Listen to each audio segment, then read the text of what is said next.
konteks pergerakan nasional, bentar.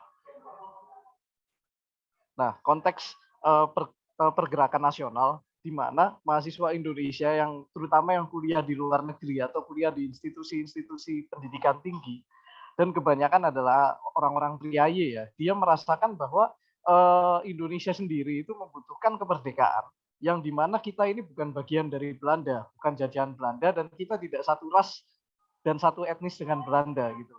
Jadi kita punya kita sebagai bangsa Indonesia ini memiliki perbedaan yang signifikan. Maka dari itu kita harus merdeka dan menguasai negara kita sendiri. Nah, maka dari itu konteks pada mahasiswa yang sadar karena pendidikan tentang negara bangsa yang didapatkan dari pendidikan Belanda maupun pendidikan di Indonesia yang berada dari institusi Belanda akhirnya memunculkan hal itu. Nah, konteks yang mirip sebenarnya nanti terlalu jauh. Terus selanjutnya adalah era sekitar era sekitar 1900 era pasca kemerdekaan. Nah, ini banyak muncul gerakan-gerakan mahasiswa yang kita kenal sebagai OMEK kayak semisal HMI. Habis itu juga muncul GMNI dan sebagainya, Gemsos dan sebagainya. Nah, era-era demikian adalah munculnya di mana sebuah organisasi gerakan mahasiswa ini memiliki ideologinya masing-masing. Dia kontekstualisasikan ideologi yang dia percaya dalam bentuk sebuah gerakan sosial atau sebuah organisasi tertentu. Akhirnya pada masa era-era demikian, ini kan era-era di mana masyarakat yang memiliki ideologi tertentu melampiaskannya dalam bentuk, menjawantahkannya dalam bentuk organisasi tertentu. Kayak semisal di era konteks ini kayak Masyumi itu istilahnya dia membawa ideologi Islam. Habis itu ada juga PKI yang membawa komunis. Habis itu Partai Nasionalis Indonesia yang membawa nasionalisme dan sebagainya. Ini tidak hanya partisan politik, tetapi juga kita berbicara tentang mahasiswa yang memiliki wadah ideologisnya sendiri di era tersebut. Nah, kita langsung lompat ke era 66. Nah, era 66 ini di mana ada krisis krisis perekonomian, krisis politik dan sebagainya yang akhirnya memunculkan angkatan 66. Nah, angkatan 66 ini adalah pengejawantahan dari berbagai gerakan mahasiswa yang pada saat itu membentuk banyak aliansi. Sebagai contohnya adalah kami, KAMI. Nah, itu tujuannya adalah untuk memperbaiki kondisi negara yang carut marut pada masa itu, seperti kayak adanya pemerintahan Soekarno yang dianggap gagal, terus adanya dominasi PKI di pemerintahan dan sebagainya. Kita tidak berbicara yang mana yang salah atau benar ya, tetapi adanya krisis politik pada masa itu membuat berbagai gerakan mahasiswa muncul untuk menggulingkan pemerintahan Soekarno pada tahun 65-66. Nah, selanjutnya adalah era Orde Baru. Nah, pada Orde Baru ini ada terjadi berbagai fusi gerakan. Selain itu juga terjadi perpecahan beberapa gerakan.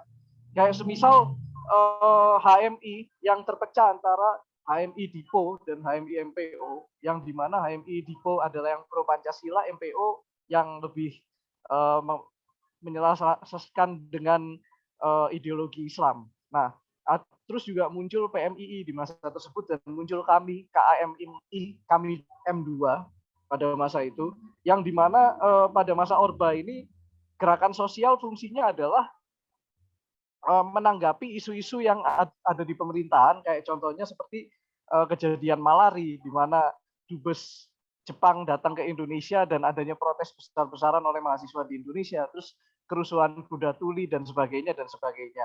Nah, pada masa ini gerakan mahasiswa dan NGO atau non-government organization atau LSM ini sangat direpresi oleh pemerintah. Salah satunya adalah kalau dalam konteks mahasiswa itu melalui NKKBKK, normalisasi kehidupan kampus, badan koordinasi kampus. Nah, ini memunculkan adanya OMEK dikeluarkan dari kampus, terus gerakan mahasiswa dikeluarkan dari kampus, dan adanya pemerintahan mahasiswa seperti BEM, DPM, dan sebagainya.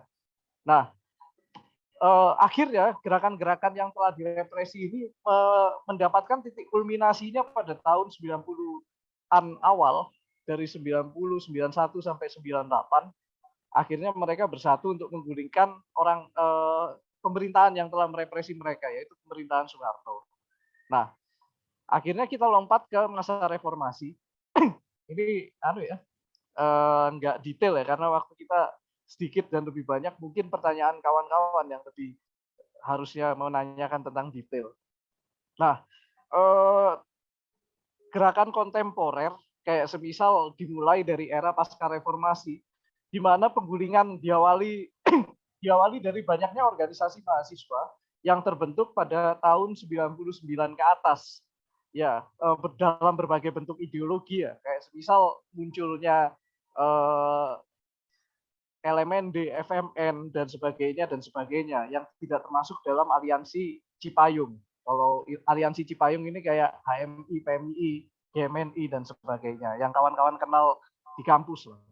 Nah, omek-omek alternatif atau gerakan mahasiswa alternatif ini mulai muncul tahun 90-an akhir, dan sebagian masih berdiri sampai sekarang. Nah, konteksnya adalah pada masa reformasi, gerakan mahasiswa jadi jauh lebih reaksioner terhadap kebijakan politik yang ada dibandingkan dengan era-era terdahulu yang dimana mereka bersatu untuk melakukan gerakan politik. Sedangkan sekarang gerakannya lebih ke arah gerakan sosial nirpartisan. Maksudnya gerakan sosial yang tidak ada motif politik mewujudkan sebuah pemerintahan atau ideologi tertentu, tetapi lebih pada sebuah sekelompok gerakan yang menyatu untuk menyikapi sebuah isu-isu tertentu. Kayak semisal contohnya adalah konteks reformasi di korupsi kemarin, di mana banyak gerakan sosial dari berbagai ideologi kumpul jadi satu, habis itu menyikapi tentang isu yang begitu luas, dan akhirnya berdemonstrasi bersama, atau pas masa Omnibus Law kemarin. Nah itu. Nah, ini sangat singkat ya. Mungkin kalau detail angka dan sebagainya, kawan-kawan bisa baca dari cari di Google lah tentang detailnya dan sebagainya. Lahir tahun berapa. Tetapi yang jelas kontekstualisasi gerakan mahasiswa ini sangat penting kita lihat, tidak hanya berdasarkan tahunnya, tapi periodisasinya. Kayak semisal era 1908 ini berbicara tentang kemerdekaan atau identitas negara bangsa, yakni bangsa Indonesia. Era 45 Orde Lama ya, ini berbicara tentang ideologi. Era 66 berbicara tentang penggulingan pemerintahan Soekarno. Terus era Orde Baru ini berbicara tentang kebebasan. Era 98 ini berbicara tentang penggulingan Soeharto. Terus pasca Orde Baru berbicara tentang reaksi atas kebijakan-kebijakan publik. Nah, ini perspektif saya atas bagaimana periodisasi gerakan sosial mahasiswa yang ada di Indonesia. Itu sih. Mungkin kawan-kawan ada pertanyaan. Oke, itu penyampaian materi dari Mas Nova. Kalau kita lihat dari waktunya masih ada sisa waktu untuk penyampaian materi, di sesi penyampaian materi masih ada waktu sekitaran 15 menit, tapi karena mungkin Mas Nova lebih tertarik kepada diskusi langsung ya gitu, pertanyaan dari teman-teman, dan mungkin ingin berpendapat juga terhadap atau menanggapi dari pernyataan Mas Nova tadi. Pada teman-teman yang ingin bertanya ataupun ingin menanggapi dari penyampaian materi tadi, saya persilahkan. Saya terlebih dahulu. Oke, ini udah ada kawan Siti. Oke, kawan Siti, saya persilahkan. Tes. Apakah suara saya terdengar dengan jelas? Sudah terdengar dengan jelas. Mohon maaf kalau semisal agak rame di sini. Oh iya, saya juga izin off cam. Mohon maaf ya Mas Novada. Jadi gini, ini sebenarnya agak out of topic sih Mas. Dari semua gerakan reformasi yang Mas jelaskan tadi kan didasari dengan idealisme yang jelas, idealisme yang mereka pegang masing-masing. Pertanyaanku tuh lebih kayak gini sih. Kan di zaman seperti ini idealisme itu seperti dipertanyakan gitu ya, lebih nggak dianggap berguna karena saat ini oportunis itu lebih menang gitu. Kalau menurut Mas Novada sendiri, apa sih pentingnya beridealis kalau dibandingkan oportunis pada zaman seperti ini? Itu aja sih dari aku. Terima kasih. Oke, terima kasih. Sebenarnya gini ya, oportunis itu kan mengutamakan diri sendiri toh. Dalam artian kayak semisal kalau kamu bertindak secara oportunis, keuntungannya adalah 10 untuk kamu sendiri. Sedangkan untuk idealis, kamu mungkin mengalami kerugian 2 atau 3 pada hari ini, tapi ke depan kamu bisa dapat 5 bareng sama teman-teman. Sederhana itu. Kayak semisal orang-orang zaman dulu, kayak semisal orang yang perjuangkan kerja 8 jam. Sebenarnya mereka bisa menggunakan waktu mereka, gerakan-gerakan buruh ini untuk menunjang karir mereka. Semisal kalau mereka punya masa banyak, ya mereka tinggal kayak deal-dealan sama bos. Bos, saya nggak jadi demo nih. Saya nggak jadi minta kerja 8 jam. Saya minta naikkan jabatan saya karena saya punya masa 1000 orang. Saya bikin mereka gagal demonya. Akhirnya mereka bisa naik pangkat. Nah, seperti itu. Tetapi akhirnya banyak orang dari dalam kejadian Haymarket Affair, yang dimana anggota Knights of Labor itu ada sekitar 20-an orang meninggal karena ditembak oleh kepolisian. Tetapi akhirnya kawan-kawan semua di sini kerjanya bukan 14 jam sehari, termasuk kami. Kamu mau kerja 14 jam? Kalau kamu mau ya nggak apa-apa. Ya itu mungkin kamu sendiri ya. Tapi yang jelas kita di sini kerja 8 jam dengan gaji yang sama dengan 14 jam lah. Gampangannya seperti itu. Nah, orang 20-an ini yang meninggal di Haymarket Affair, yaitu yang istilahnya salah satu dari ratusan orang yang meninggal mungkin di seluruh dunia, yang akhirnya mengakibatkan kita bisa kerja 8 jam dengan pendapatan yang sama dengan 14 jam pada masa itu. Nah, terus juga akhirnya ada perjuangan macam-macam seperti pertambangan, pekerja pertambangan harus diberikan work safety atau keamanan kerja dan sebagainya, di mana nyawa manusia lebih dihargai. Atau jelek-jeleknya tahun 98 kita bisa dapat demokrasi sekarang, kita bisa nyoblos presiden yang berbeda, kita punya term limits atas pemerintahan, kita bebas berorganisasi, kita bebas diskusi hari ini. Karena zaman bapak saya dulu, itu orang kumpul lebih dari 5 orang langsung diangkut lah ke kodim terdekat. Jadi kamu bisa di sini tanya ke saya tentang problem ini, itu juga berkat orang-orang yang punya idealisme, karena mereka udah resiko disetrum dan sebagainya. Saya kenal ada orang pernah disetrum pas zaman dulu gara-gara bahas hal politis. Kalau mau tak temukan gitu loh. Tapi dia sampai sekarang untungnya masih idealis gitu loh. Itu sih. Terima kasih. Itu mungkin jawaban dari Mas Novada. Mungkin kepada kawan Siti apakah ada feedback, tanggapan ataupun ada pernyataan lain gitu. Enggak kok, terima kasih sudah cukup. Terima kasih Mas Novada. Oke, mungkin saya kepada teman-teman dari tunggu, aku mau menanyakan balik sebenarnya ke kawan tadi. Kita kan diskusi ini ya, bukan panelis ya. Nah, menurutmu kenapa kok harus oportunis gitu?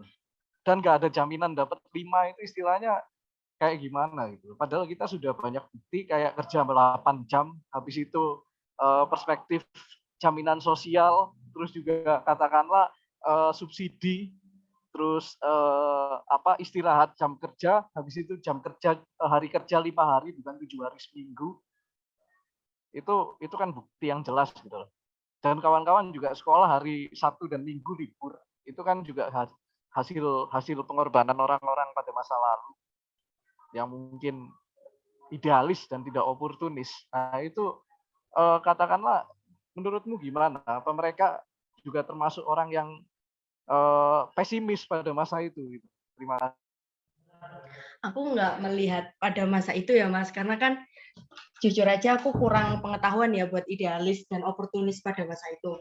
Aku melihat di masa sekarang, karena lingkunganku yang idealis itu mereka itu benar-benar mengedepankan idealisnya untuk yang mereka katakan kepentingan bersama, itu tuh sebenarnya malah kayak menjatuhkan satu sama lain gitu loh. Jadi aku menganggap idealis itu, ya oke lah kamu idealis, tapi nggak usah menjatuhkan satu sama lain. Sedangkan untuk oportunis kan kita lebih ke mementingkan diri sendiri, yang mana ketika saya nggak cocok, ya udah aku nggak ikut campur di situ gitu loh, dan itu menurutku nggak menyakiti hati orang lain, nggak mengganggu kepentingan orang lain kayak gitu. Dan aku sendiri untuk saat ini juga belum kepikiran sih, aku mau idealis atau aku mau oportunis itu juga belum kebayang gitu. Oke, terima kasih. Aku kayaknya tahu ini, Mas. Satu itu. Tapi yang kedua secara filosofis, ya, oportunis itu bukan berarti tidak peduli dengan orang lain. Oportunis itu bisa dua pisau bermata dua. Yang pertama itu kalau ada oportunis yang amoral itu udah jelas kalau opportunity itu merugikan orang lain, sikat aja. Nah, kalau oportunis yang bermoral atau pragmatis ya, pragmatis ini masih mempercayai adanya rem-rem tertentu. Sedangkan idealis ini juga bisa berbicara tentang dua hal. Yang pertama kepentingan umum, yang kedua kepentingan faksional. Yang kamu maksud ini kemungkinan adalah kepentingan faksional dan aku yakin kamu ngomong tentang Omek sekarang. Udah poin aja gitu loh. Karena masalah kerugian idealisme dan merugikan orang lain ini berbicara tentang faksi. Dan juga relate-nya kalau berbicara tentang konteks yang bisa diindera oleh dirimu sendiri dan orang lain, nggak jauh-jauh gitu loh. Oke, sorry kalau aku sok tahu ya. Tapi idealisme juga berbicara tentang sesuatu yang kepentingan umum kayak 8 jam kerja. Gitu. 8 jam kerja memang merugikan bos dibandingkan 14 jam. Kamu digaji 3 juta, produktivitas 14 jam dengan 8 jam, itu jauh lebih merugikan 8 jam. Kayak semisal dalam 1 jam kamu bisa bikin 10 masakan, berarti kamu digaji 3 juta, 140 masakan. Sedangkan kalau 8 jam kerja berkat perjuangan Haymarket Affair, itu kamu cuma bisa bikin 80 masakan pada satu hari. Otomatis kerugiannya 60 bagi bos. Tetapi berbicara tentang kesehatan dan sebagainya, guru-gurunya kan juga punya hak gitu loh. Nah, idealisme memang merugikan untuk sebagian orang, tapi menguntungkan untuk lebih banyak orang selama idealisme itu kepentingan umum gitu. Kalau kepentingan faksional ya nggak tahu. Tapi nggak masalah gitu. Oke, aku paham arah pembicaranya Mas Novada. Terus kalau menurut Mas Novada, apakah idealisme itu bisa disandingkan dengan oportunis? Maksudnya itu mereka berjalan secara bersamaan gitu loh. Menurutku pribadi jelas nggak bisa ya. Dalam artian kayak gini, kita punya perusahaan, misal ada dua hal. Yang pertama adalah berbicara tentang buang limbah di sungai. Kalau idealis otomatis limbah itu harus diolah, tapi kerugiannya gede gitu loh. Pengolahan itu kan butuh biaya dan segala macam. Sedangkan pemerintah nggak peduli. Ini kan opportunity gitu. Sikat aja gitu. Sedangkan tapi itu terlalu ekstrim ya. Oke, yang lebih tidak yang lebih legal lah. Kayak misal Grab, perusahaan Grab ini kan melakukan data mining sekaligus juga melakukan usaha transportasi, kan seperti itu. Data mining ini tidak ilegal di Indonesia. Data mining ngambil datamu dari HP, habis itu identitasmu, preferensi bisnismu dan segala macam ini nggak ilegal di Indonesia. Dan kita pasti kalau mau pakai suatu aplikasi tersebut, kita udah baca atau mungkin nggak baca ya terms and conditions-nya bahwa data kita akan diberikan pada pihak ketiga. Dan ini tidak ilegal dan ini tidak amoral bagi pemerintah. Tetapi itu opportunity bagi Grab. Sedangkan kalau orang yang idealis, dia berbicara tentang personal freedom, kebebasan personal dari setiap orang dan punya hak untuk privasi. Sedangkan ini tidak diatur secara legal ataupun ilegal. Maka orang oportunis yang baik, yang dia melihat konsep legal atau tidak legal, sikat aja nggak masalah gitu.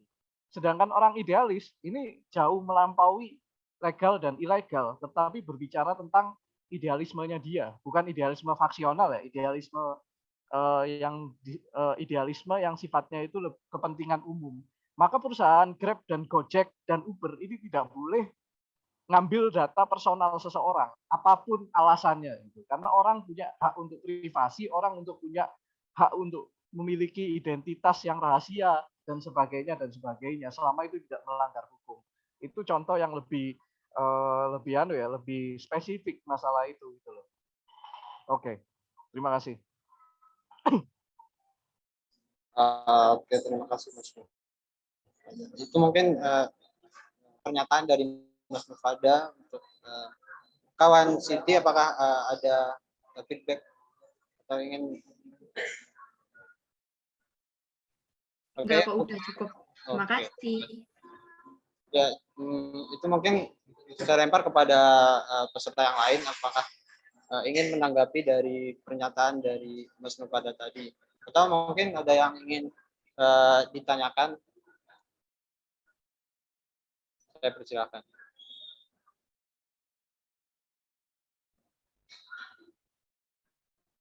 Atau mungkin teman-teman merasa. Aku izin bertanya. Oke. Pada kawan juga, saya persilakan. Oke, sebelumnya tadi tuh ya lebih dulu BEM gitu atau OMEK ya Mas ya? Itu dulu Mas. Oke, terima kasih. BEM dan EM ini kan lahir pada masa Orde Baru berkat NKK BKK. Aku lupa tahunnya berapa, tapi OMEK itu udah lahir dari masa Orde Lama. Jadi minimal 25 tahun sebelum BEM EM lahir itu sudah ada OMEK. Terima kasih. Oke, lanjut pertanyaannya moderator. Jadi urgensinya kan sebelumnya kan udah ada ini ya OMEK ya Mas untuk pergerakan. Nah itu urgensinya mendirikan EM dan BEM itu kenapa ya Mas sampai mau mendirikan EM dan BEM? Kasih.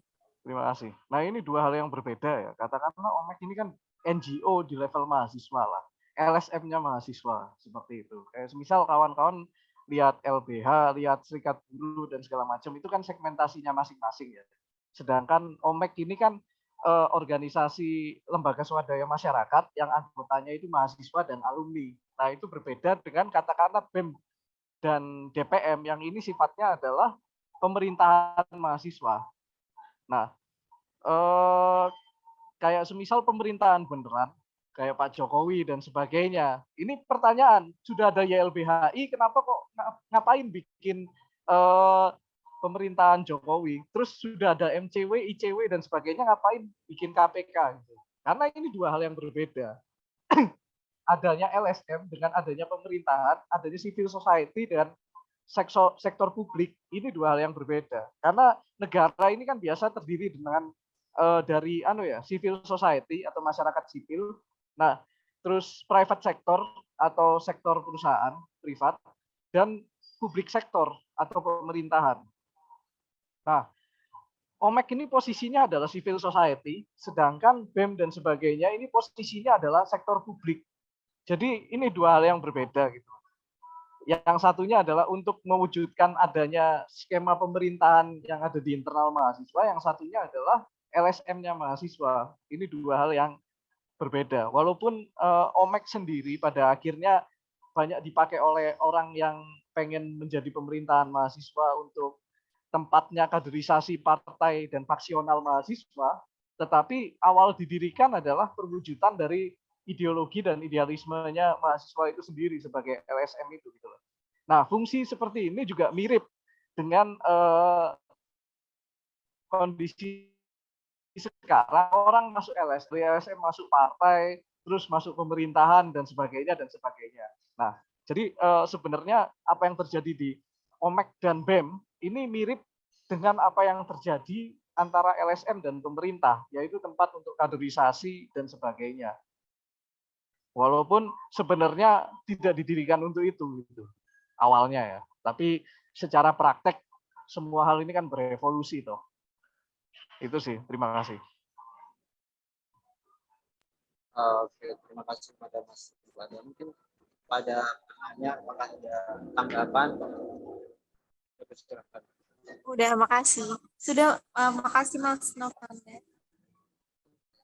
Ya, itu mungkin jawaban dari Mas Nufada tadi mengenai pertanyaan dari kawan Divya. Mungkin kepada teman-teman yang ingin menanggapi dari jawaban tadi, saya persilakan. Atau ada yang ingin menambahkan?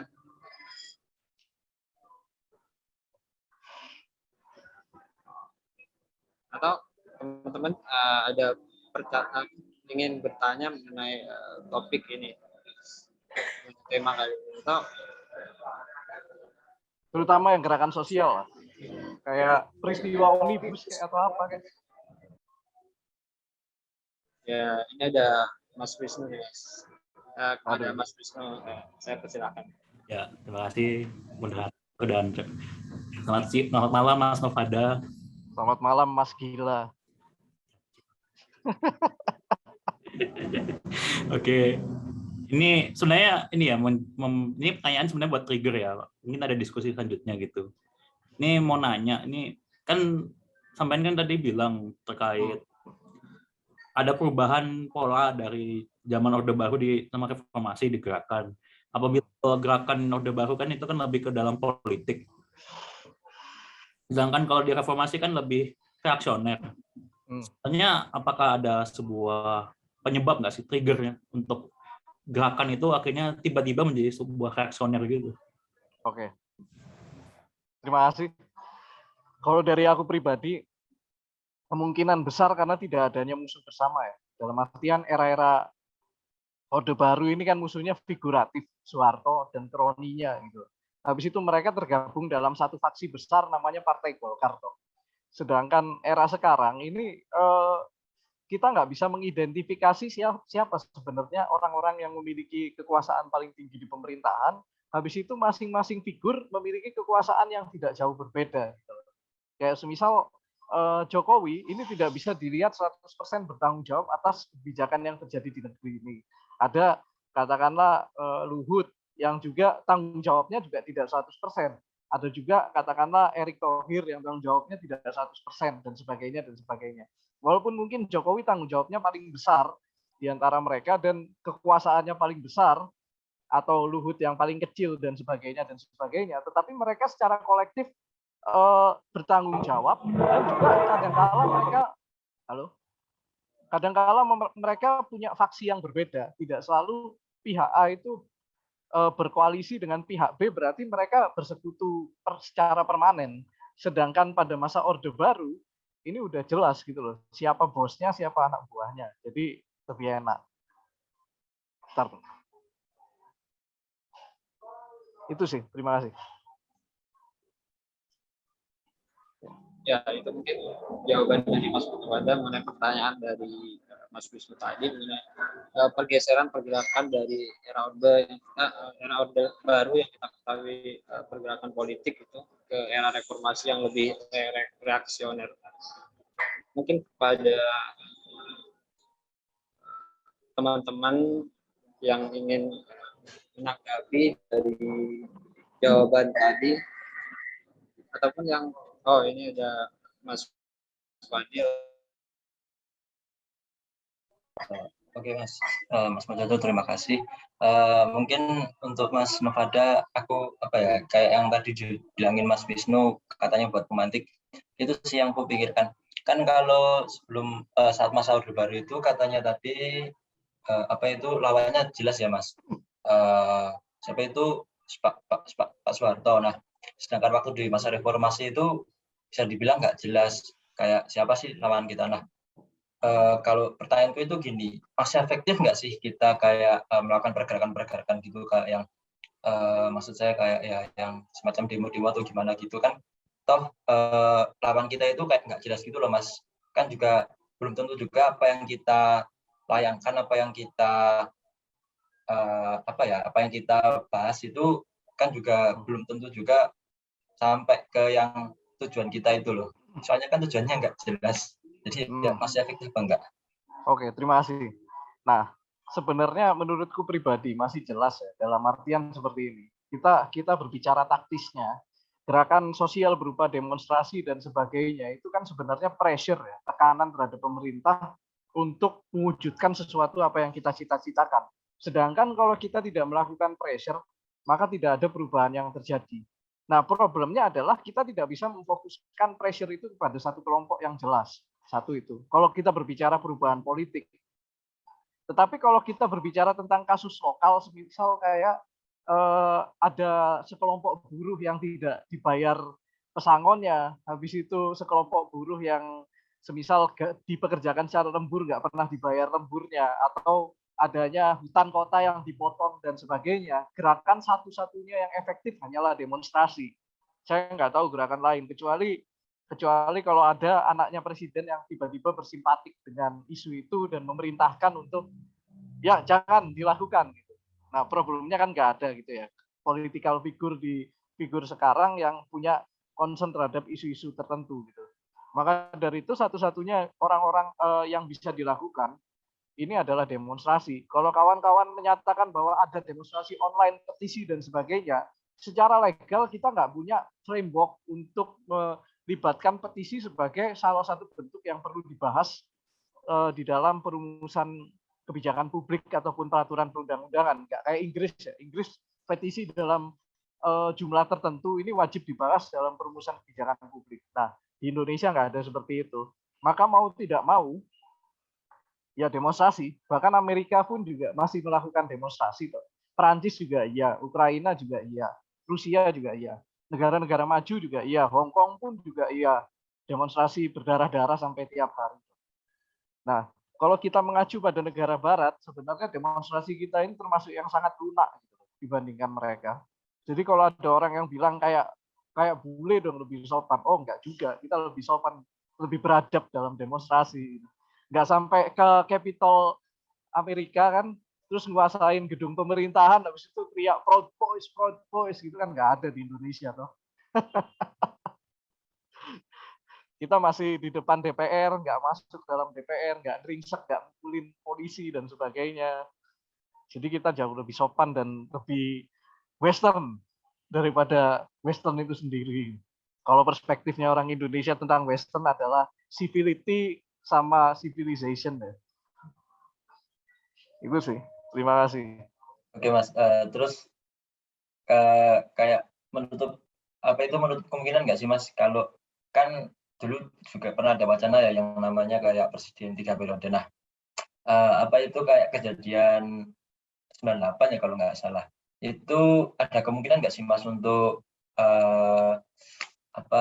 pada masa reformasi ini? Kan tapi maksud saya konteksnya masih yang kayak tadi Mas. Kalau 98 kan itu jelas yang mau nurunkan itu kayak Soeharto. Nah, kalau masa reformasi ini kan kayak ya mungkin yang megang kekuasaan itu Pak Jokowi, tapi kan dengar-dengar atau desas-desusnya kan juga banyak yang dipengaruhi partainya gitu kan Mas. Jadi kayak kejadian 98 itu masih ada kemungkinan juga, apakah efektif juga nggak sih Mas? Kayak kita mau ngadain itu lagi misal. Terima kasih. Efektif nggak efektif itu kan tergantung anunya ya, usahanya dan strateginya.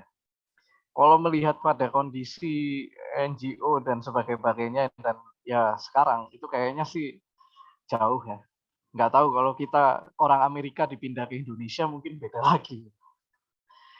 Black Lives Matter kan sukses toh. Akhirnya Biden bisa menang dan segala macam.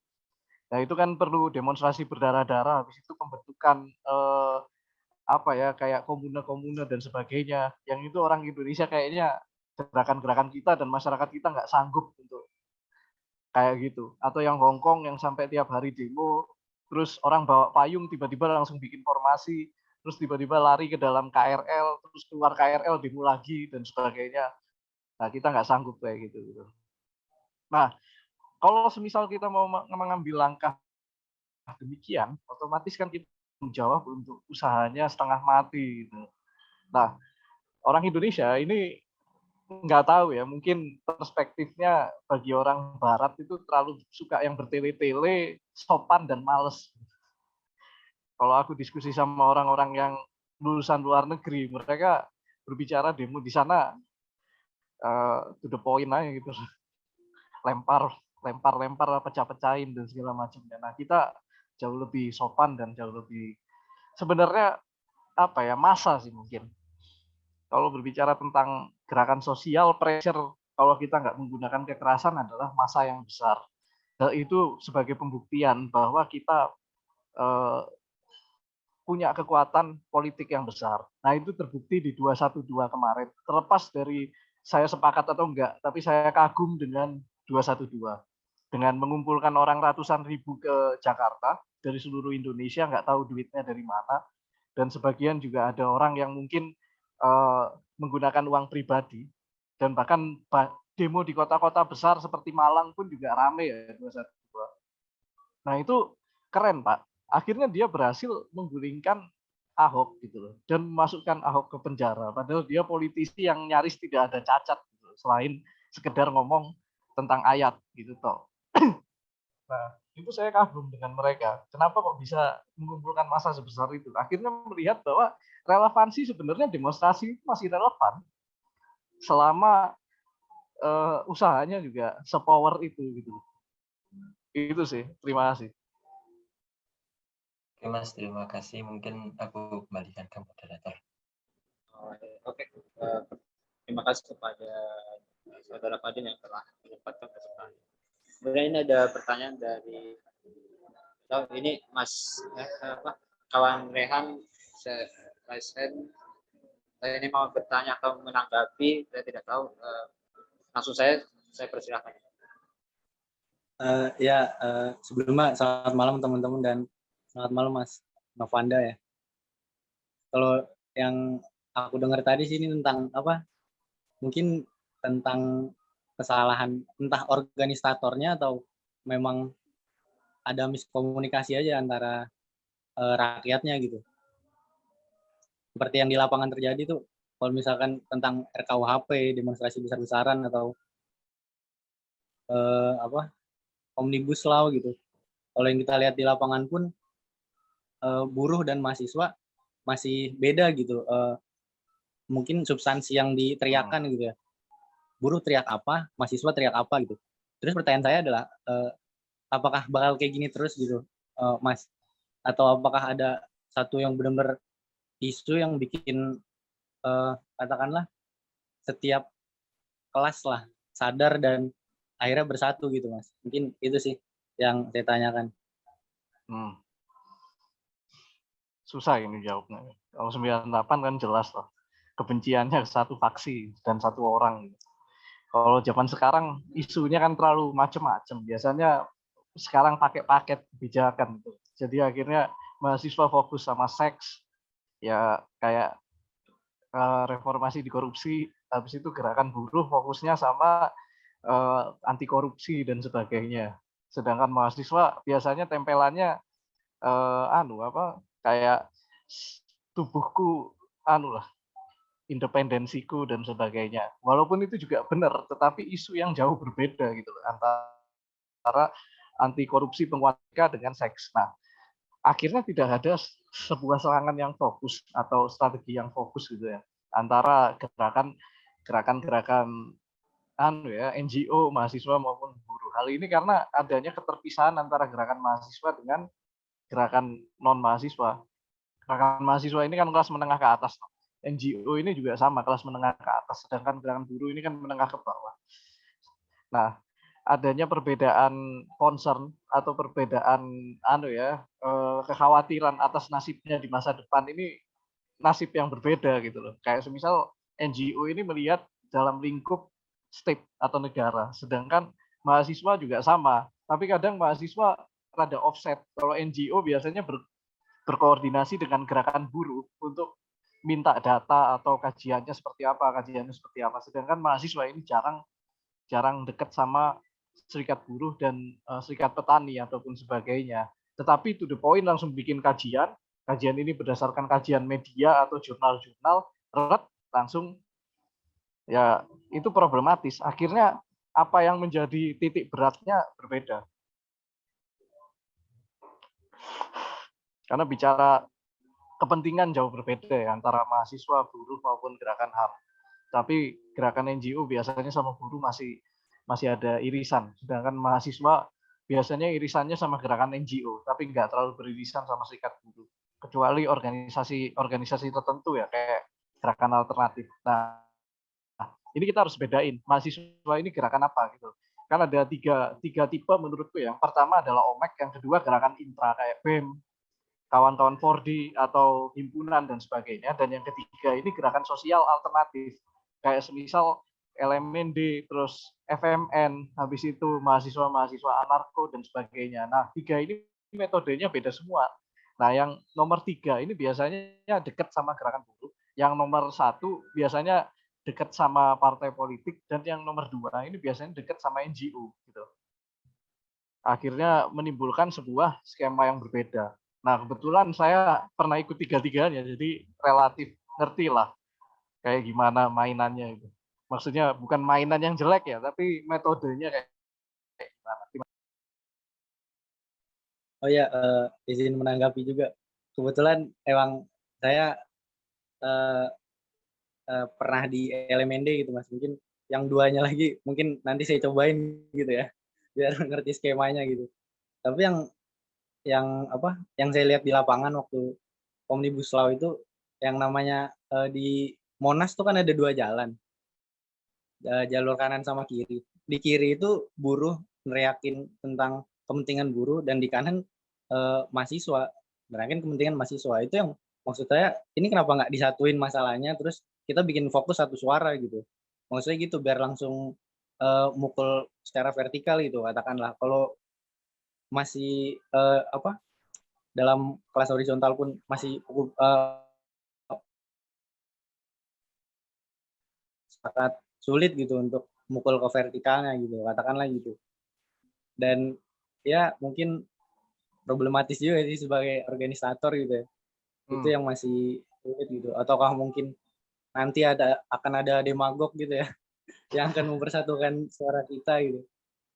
Mungkin bisa kita lihat nanti lah gitu. Berarti aku bisa buka-bukaan ya ngomongnya kalau kamu udah pernah ikutan Omnibus.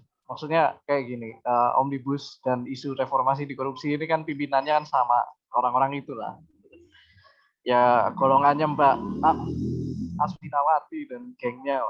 Nah ini aku nggak tahu juga mereka konsolidasinya kayak gimana. Kok semisal istilahnya lingkaran gebrak sama amuk ini ya beda-beda dan segala macamnya. Terus juga mahasiswa juga punya concern yang berbeda dan bla bla bla gitu. Tapi emang gitu sih, dalam artian seringkali emang mahasiswa sama buruh ini kan nggak punya ikatan yang signifikan gitu satu sama lain, karena di isu-isu perburuan mahasiswa jarang muncul, dan di isu-isu pendidikan juga serikat buruh nggak pernah muncul karena nggak pernah undang serikat buruh, dan sebaliknya di isu-isu perburuan juga mahasiswa jarang datang atau buruhnya nggak kenal sama gerakan mahasiswa yang non alternatif yang dari BEM atau dari OMEK itu tadi. Akhirnya yang diundang cuma kawan-kawan alternatif dalam tanda kutip ya, kayak elemen DFMN, terus anarko dan sebagainya gitu. Ya ini agak buka-bukaan, kalau ada kawan-kawan dari OMEK yang masih aktif atau dari BEM yang masih aktif, aku minta maaf, tapi bukan minta maaf karena bohong, tapi ya itu kenyataannya gitu. Terima kasih. Ya mungkin di elemen D pun ya itu tadi benar banget sih Mas. Karena kita pun di elemen D kayak gitu jarang gitu ngeliat anak-anak BEM gitu yang ngumpulin yang ngebahas tentang isu buruh gitu. Yang mana elemen D ini terus-terusan concernnya ke buruh gitu. Mungkin ya bisa jadi penyatu antara mahasiswa dan buruh gitu kan. Tapi ya balik lagi susah gitu karena organisasinya pun alternatif gitu Mas. Sebaliknya gitu. Bro, istilahnya kawan-kawan elemen D jarang bahas tentang isu internal kampus toh. Kayak PPNBH gitu-gitu. Benar sih Mas. Jadinya isunya kerakyatan terus, katakanlah gitu, tentang petani atau buruh kayak gitu. Benar sih, bersinggungan banget gitu. Kalau emang kita mau bahas kampus ya kampus terus, kalau misalkan mau bahas rakyat terus, gitu nggak sih Mas? Nah itu istilahnya kenapa kawan-kawan BEM sama OMEK gak connect sama alternatif, karena isunya beda Bro. Terus kawan-kawan alternatif juga nggak connect sama kawan-kawan BEM dan OMEK karena isunya juga beda. Sekali-sekali gitu loh, diskusi bareng masalah isu yang sama. Gantian, satu bahas kampus, satunya lagi bahas perburuan atau pertanian gitu lah. Iya. Ide bagus tuh kayaknya Mas. Oke. Oke. Dari perbincangan antara temanya dan materi cukup komunikatif gitu. Mungkin kepada teman-teman yang masih mau menanggapi dari pertanyaan tadi mengenai adanya persamaan persepsi mungkin ya. Tadi dibahas antara buruh dan mahasiswa. Ini ada kawan kita Rifki, saya persilahkan. Ya, saya ingin bertanya tadi sempat membahas mention tentang pergerakan mahasiswa dalam media sosial seperti itu. Itu kan di semenjak pandemi itu kita mungkin lebih sulit untuk melakukan pergerakan secara offline gitu. Jadi kebanyakan yang saya lihat di media sosial itu kebanyakan banyak kampanye-kampanye di media sosial, tetapi kebanyakan dari komennya itu mereka tidak setuju dengan apa yang diutarakan gitu oleh mahasiswa tersebut. Jadi yang ingin saya tanyakan itu bagaimana caranya untuk masyarakat itu bisa sevisi dengan apa yang diutarakan oleh mahasiswa. Oke, terima kasih. Masyarakat ini kan hidupnya kan beda toh dengan mahasiswa. Mahasiswa kan kelas menengah ke atas, duitnya banyak gitu. Sedangkan masyarakat kan duitnya dikit, nggak bisa online tiap hari. Jadi kebanyakan sosmed ini ya echo chamber, istilahnya ruang gema gitu loh. Jadi ruang gema itu yang gema di sekitar kita gitu. Sebenarnya kalau mau ngintegrasiin, ini ngambil dari oportunis versus idealis tadi, ya oportunis dikit aja. Maksudnya bikin aja donasi, habis itu donasiin ke gerakan-gerakan masyarakat yang masih di lapangan, kayak contohnya Wadas atau apa gitu. Ya mungkin banyak orang mahasiswa bakal bilang, wah ini bajingan, ini cari uang dan segala macamnya. Enggak gitu juga. Orang-orang itu kan untuk gerakan juga butuh makan gitu. Nah, kalau mau istilahnya memadukan antara gerakan mahasiswa dengan gerakan rakyat, kalau nggak bisa offline, nggak bisa hadir ke sana dan nggak bisa demonstrasi secara real, ya kita manfaatkan segi lain, yaitu ekonomi dari mahasiswa atau kelas profesional ya, duitnya gitu loh. Karena gini aja, kalau semisal cuman isinya komen-komen tok, kalau saya jadi pejabat kan saya tinggal nyuruh administrator aja, alah komenin lah, saya nggak mau baca, males, isinya ngejek saya semua gitu. Kan gitu lah itu. Yang nyoblos juga bukan kalian, yang nyoblos kan lebih banyak orang-orang nggak punya. Siram aja uang 100.000 satu orang nyoblos saya kan gitu.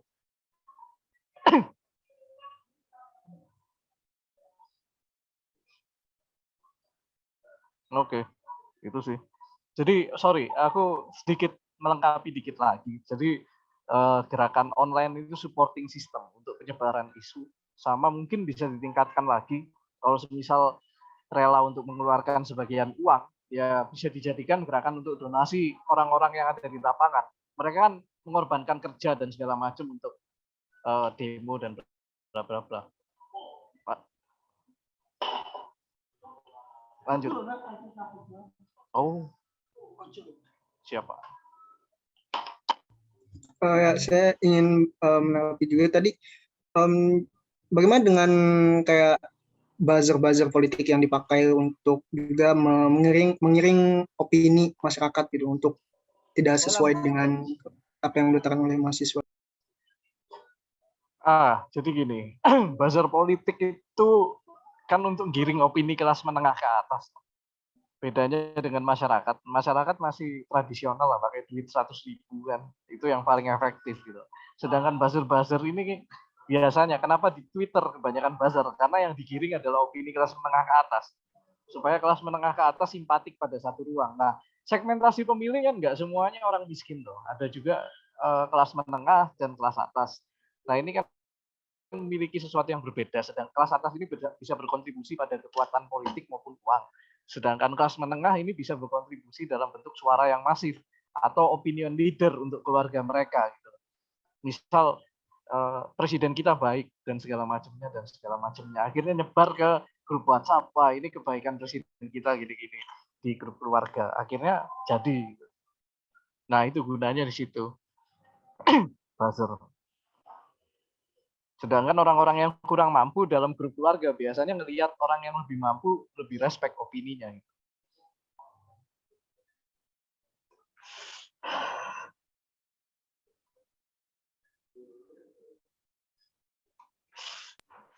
Ya, Mas. ya kan di Indonesia kan juga demokrasi gitu. Jadi kan banyak rakyat juga yang mungkin tidak terlalu paham dengan apa yang dibicarakan gitu. Jadi mungkin opininya itu banyak yang tergiring, ujung-ujungnya kan kalau kayak gitu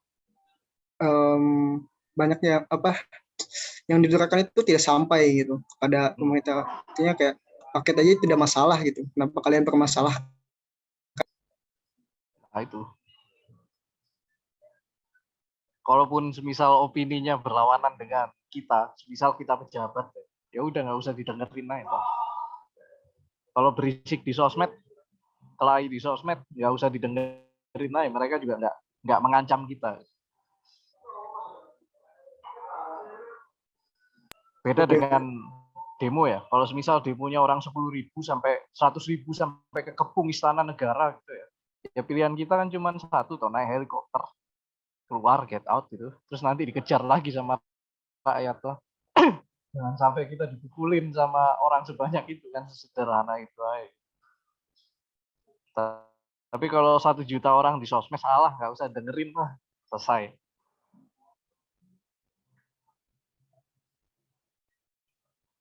Oke Mas, terima kasih. Oke, terima kasih kepada kawan Devi yang telah ikut berdiskusi pada sesi kali ini. Mungkin langsung saja pada teman-teman yang peserta pada kelas malam ini yang ingin bertanya mengenai yang masih relate terhadap pergerakan pada bangsa Indonesia ini.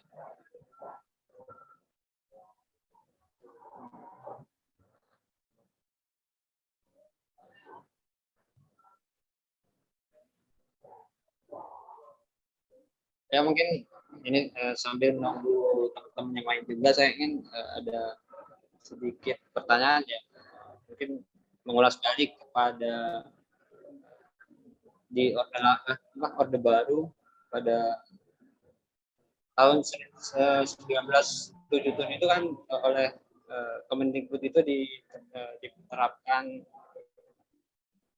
peraturan NKK. Ya, NKK itu yang kayak membatasi pergerakan mahasiswa gitu lah, yang lebih difokuskan kepada kehidupan kampusnya gitu, lebih difokuskan kepada pencarian ilmu, mungkin lebih kepada intelektual. Itu bagaimana, itu kan menurut saya ada kebaikannya juga, terlepas dari ya mungkin maksud rezim saat itu ya mungkin untuk mempertahankan status quo-nya agar bisa berkuasa. Ya itu kan menuai pro dan kontra juga menurut saya. Itu lalu bagaimana tanggapan Mas Novada sendiri mengenai penerapan NKK BKK itu? Maksudnya kelebihannya itu kan mahasiswa bisa lebih fokus kepada studi yang mereka jalani, yang tentunya juga kedepannya kan akan berdampak positif juga. Misalkan ketika mereka lebih fokus kepada misal yang dari fakultas teknologi nih, ya, dari fakultas teknik gitu, fokus kepada teknik itu sendiri, maka kan di masa depan dia bisa juga kayak menghasilkan pertumbuhan ekonomi juga. Dapat dari mungkin dia lebih serius menjalani kehidupan kampusnya. Oke, terima kasih. Sebenarnya sederhana ya. Kalau kita ngerti konsep tentang inovasi itu kan ada 3 tipe tuh. Social innovation, technological innovation, sama economic innovation. Saya lupa yang nulis siapa, itu jurnal. Misalkan jurnal, definisinya 3 itu. Nah, fokusnya jelas pada economic sama technological innovation. Sedangkan social innovation bisa mati kalau misal dibegitukan gitu. Karena masyarakat kita fokusnya justru lebih ke arah memperkaya dirinya sendiri dan tidak concern pada sesuatu yang sifatnya global. Karena mereka tidak terbiasa untuk memiliki kehidupan kolektif dalam bentuk organisasi atau dalam bentuk kesadaran kolektif atas sebuah negara bangsa. Dan akhirnya membentuk sebuah kultur di mana masyarakat itu dilihat dari kontribusi individualnya, bukan dilihat lagi dari semacam loyalitasnya pada sebuah komunitas kolektif berupa negara. Nah, orang-orang organisasi ini kan lebih condong untuk melihat bahwa kinerja mereka ini dinilai secara kolektif, secara tim, dan kontribusi mereka pada kolektivitas yang lebih besar, yaitu organisasi ataupun negara. Sedangkan orang yang terpecah secara individual ini bisa dilihat dari kontribusinya secara individual dan pertanggungjawabannya secara individual, kayak perusahaan lah. Walaupun katanya ada team building dan segala macam, tetapi konsep dasarnya itu lebih pada kinerja-kinerja dan pertanggungjawaban individual atas suatu hal tertentu. Nah, akhirnya situasi-situasi yang menimbulkan inovasi sosial ini mandek dan lebih condong pada inovasi ekonomi dan inovasi teknologi dan menciptakan sebuah kultur yang oportunis itu tadi. Yang mana yang bisa memberikan keuntungan secara pribadi, sikat. Baik itu merugikan atau tidak merugikan, itu kembali kepada moral masing-masing. Sedangkan kalau kolektif ini kan berbicara jelas sudah moralis, tapi pertanyaannya adalah moral secara kelompok atau moral secara masyarakat, publik atau kelompok. Itu dua hal yang berbeda gitu. Sedangkan kalau individual atau oportunis ini berbicara tentang bermoral atau tidak. Selesainya di sana dan konsekuensi. Nah, kenapa NKK-BKK ini termasuk dalam individuasi? Karena dia melahirkan, memisahkan suatu kelompok yang memiliki ideologi tertentu dengan kelompok nir-ideologis. Kayak semisal BEM dan sebagainya, ini kan tidak memiliki konstitusi yang menyatakan dia mewujudkan sebuah ideologi tertentu, sedangkan OMEK ada gitu.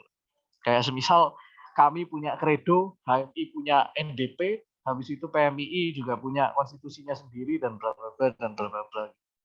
Nah, seperti itu. Akhirnya ketika mereka terpisah, akhirnya mereka menjadi sebuah kelompok yang berkontestasi dengan kelompok lain untuk mewujudkan ideologinya, bukan ideologinya, kepentingannya di dalam internal kampus. BEM menjadi ruang politis. Sedangkan OMEK ini akhirnya mirip sebagai partai politik karena dia di luar kampus. Itu sih. Jadi ya menimbulkan konflik yang kawan-kawan lihat kayak Pembira dan Pemilwa dan sebagainya itu ya berkat NKK-BKK gitu. Oke. Terima kasih. Terima kasih, Mas. Ya mungkin ini karena waktunya juga sudah mendekati hampir habis. Mungkin saya kasih kesempatan sekali atau satu pertanyaan kepada para peserta yang ingin memberikan pertanyaan. Ya, persilakan.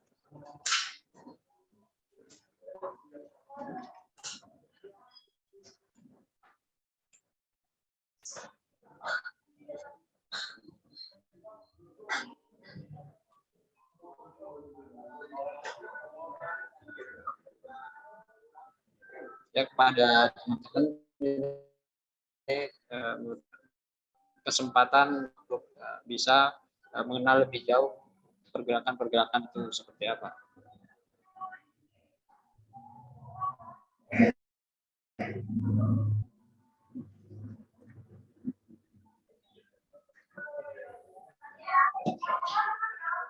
Nggak ada lagi yang tanya nih.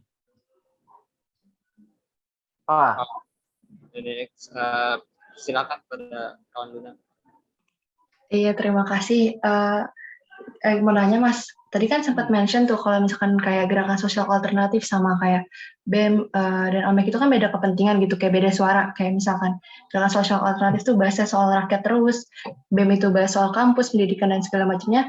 Tapi kan kayak misalkan orang-orang yang duduk di BEM gitu atau sebaliknya pasti kan ada yang, misalkan orang yang duduk di BEM itu ada juga yang dari gerakan sosial alternatif. Kenapa nggak yang orang itu tuh nggak ngebawa isu dari gerakan sosial alternatifnya itu ke BEM gitu, atau sebaliknya. Jadi mereka akan jadi suatu suara gitu ketika misalkan melakukan aksi dan segala macamnya gitu. Apakah nggak bisa seperti itu Mas, atau memang hal seperti itu nggak efektif gitu? Oke, terima kasih ya. kadang dibawa kok. Istilahnya orang-orang yang banyak dari gerakan sosial alternatif itu biasanya bawa juga. Kayak misal kawan-kawan Semar UI Jakarta kan bawa isu kerakyatan kan sering toh. Nah juga kadang istilahnya kawan-kawan Semar UI juga ngebahas isu-isu tentang UI sendiri kayak masalah apa UKT dan sebagainya. Karena kan mereka juga operasinya di internal kampus. Nah problemnya kalau di Brawijaya ini kan nyaris nggak ada tuh arek yang berasal dari gerakan sosial alternatif di dalam BEM. Kebanyakan mereka kalau ikut tiga-tiganya, maka otomatis yang paling tinggi kepentingannya adalah kepentingan BEM. Yang kedua baru kepentingan OMEK, yang ketiga baru gerakan sosial alternatif. Ini umumnya. Kalau mereka ikut tiga-tiganya. Kalau ikut dua-duanya ya satu kepentingan intra, dua kepentingan ekstra. Isu-isunya yang diangkat juga katakanlah isu-isu yang isu pendidikan, isu gitu-gitu dan sebagainya. Kecuali kalau mereka orang gerakan sosial alternatif yang ikut BEM dan nggak ikut OMEK, ini biasanya nomor satu gerakan sosial alternatifnya, karena mereka punya kepentingan yang mereka rasa ini adalah idealisme yang levelnya publik dibandingkan dengan kepentingan segelintir orang mahasiswa gitu loh. Maksudnya mahasiswa ini kan secara populasi kan lebih kecil daripada buruh dan petani toh, gitu aja.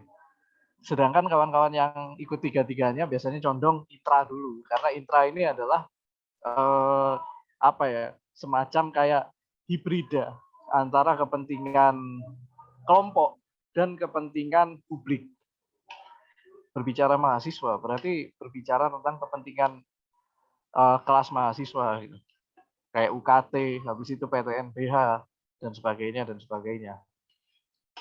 Nah itu kenapa orang-orang ini justru lebih mengutamakan kepentingan kelas mahasiswa sendiri dibandingkan kepentingan rakyat. Berbeda dengan orang yang fokus di dalam gerakan alternatif. Dan biasanya orang gerakan alternatif ini anti sama pemilu. Karena buat mereka itu mengkorupsi mindset mereka, merusak mindset mereka yang pro rakyat menjadi pro mahasiswa. Itu sih. Mungkin Rehan bisa cerita kawan-kawan LMND ikutan pemilu nggak? Kalau di Jakarta sendiri beberapa ikut sih Mas, cuman ya gitu, ujung-ujungnya kalah Mas. Cuman aku nggak tahu juga sih kalahnya ini penyebabnya apa. Mungkin emang mereka nggak konsen sama kampus tiba-tiba nyalon gitu kan, saya nggak tahu juga. Karena di kampusnya di Jakarta gitu. Itu pun kadang-kadang diajakin sama temennya, gitu. Kecundang, gitu, pengkhianat. Iya betul. Cuman itu dia Mas yang mungkin ini nggak tahu ya sensitif atau enggak. Yang waktu kemunculan Partai Buruh ini, saya udah nggak ikutan lagi lah gerakan LMND itu Mas. Kayaknya udah kurang cocok gitu Mas. Itu menurut Mas Diri gimana nih tentang Partai Buruh ini sendiri? Karena ya bosnya Said Iqbal orang Gerindra, ngapain?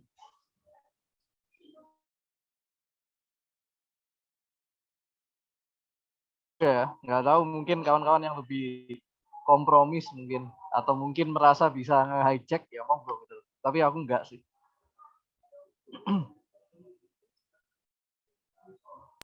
Partai Buruh kan ketuanya Said Iqbal. Itu sih. Oh, kalau itu saya kurang tahu sih, pokoknya seringnya sama Federasi Buruh, FBTPI gitu-gitu sih Mas. Yang sering ngumpulnya gitu. Itu pokoknya beberapa minggu atau beberapa bulan saya jarang kumpul, tiba-tiba muncul nih Partai Buruh. Mungkin itu emang anak dari apa ya, pemikiran mereka gitu anak-anak. Karena memang sering di obrolan-obrolan ringan gitu mereka bilang kalau ada Partai Buruh gini katakanlah gitu. Saya juga kurang tahu lah itu kenapa tiba-tiba ada beneran, saya juga kaget gitu. Mungkin ya emang mau nge-hijack birokrasi coy. Tapi menurut saya ya itu dia sih kayak kurang realis aja sih. Mungkin mereka yang kompromis bisa apa ya, bisa memikirkan gimana caranya, tapi kalau saya enggak sih, kurang bisa sih. Ya mudah-mudahan berhasil lah itu.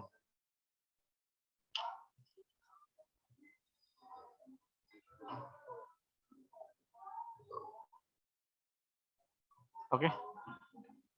Monggo moderator. Oh, oke. Ya itu mungkin Cukup sekian sesi penyampaian materi dan diskusi kali ini karena kita juga dibatasi oleh waktu.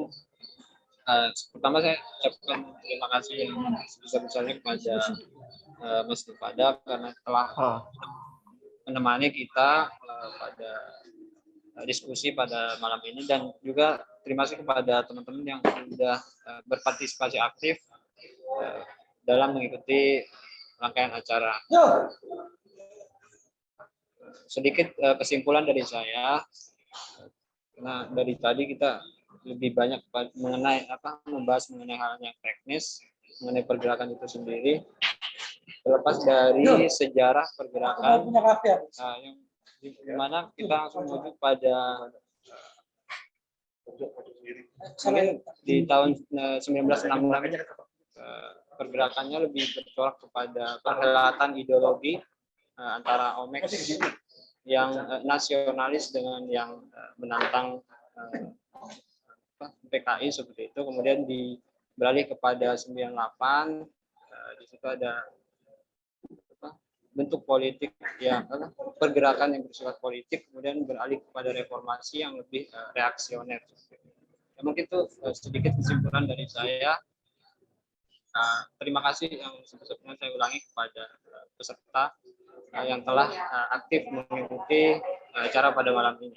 Untuk rangkaian selanjutnya yaitu ada sedikit penghargaan sertifikat diberikan kepada pemateri kita yang sangat brilian pada malam ini dalam menjelaskan problematika dan sejarah pergerakan bangsa Indonesia. Ini kepada teman-teman yang bertugas, saya persilakan.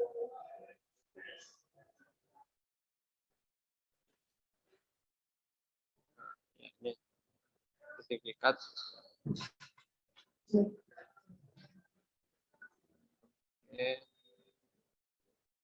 Mungkin kita ambil foto dulu ya Mas Nufada. Saya pimpin 1, 2, 3. Sekali lagi gayanya Mas. Mungkin acungkan jempol atau 1, 2, 3. Ya, terima kasih kepada panitia. Selanjutnya yaitu sesi dokumentasi kepada para peserta kelas untuk on cam dokumentasi.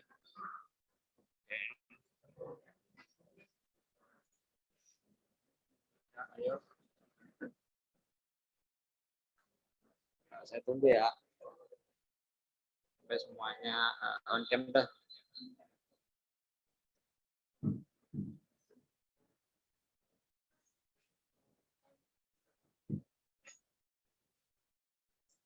Ya, mungkin teman-teman masih ada kendala, udah seadanya saja. Oh, ini.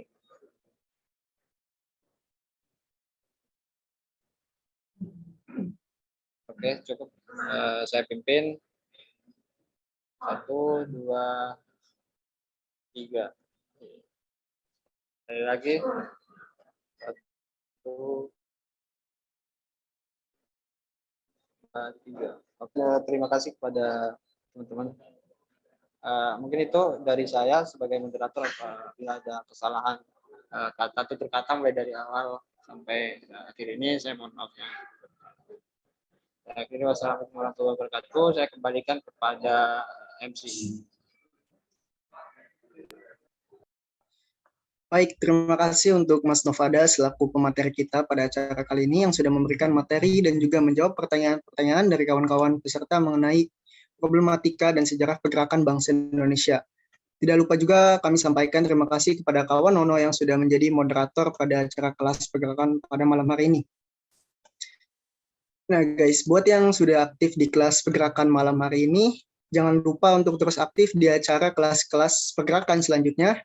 Dan buat kawan-kawan yang belum aktif di acara malam ini, jangan lupa untuk aktif ya kawan-kawan di acara selanjutnya. Karena door prize akan diberikan untuk 1 orang yang terus aktif dan mengikuti rangkaian kelas pergerakan dari kelas pergerakan pertama hingga akhir.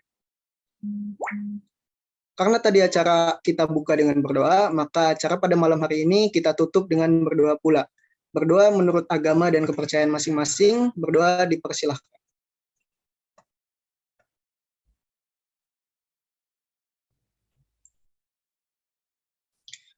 Berdoa tidak pernah usai, namun dapat dicukupkan.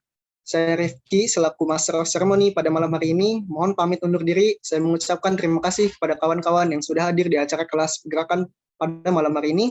Atas nama pribadi dan panitia, saya mohon maaf apabila selama acara berlangsung